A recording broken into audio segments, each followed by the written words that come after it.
எடப்பாடியை ஒருபோதும் மன்னிக்க மாட்டார்கள் என்பதை நான் இந்த இடத்திலே பதிவு செய்ய கடமைப்பட்டிருக்கிறேன். அவர் எம்ஜிஆருக்கு விசுவாசமாக இல்லை, ஜெயலலிதா அம்மையாருக்கு விசுவாசமாக இல்லை.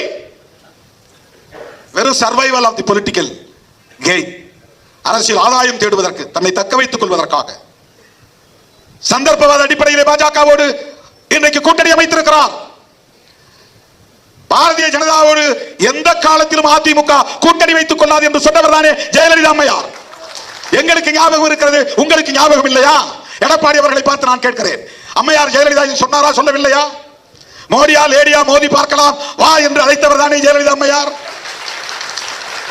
ஒரு காலத்தில் நாங்கள் நம்பி ஏமாந்து விட்டோம், இனி எந்த காலத்திலும் பாஜகவை நம்ப மாட்டோம், பாஜகவோடு எந்த காலத்திலும் அதிமுக கூட்டணி வைத்துக் கொள்ளாது என்று சொன்னாரா, சொல்லவில்லையா? எந்த அடிப்படையில் பாஜகவோடு நீங்கள் கூட்டணி வைக்கிறீர்கள்? என்ன அச்சுறுத்தல்?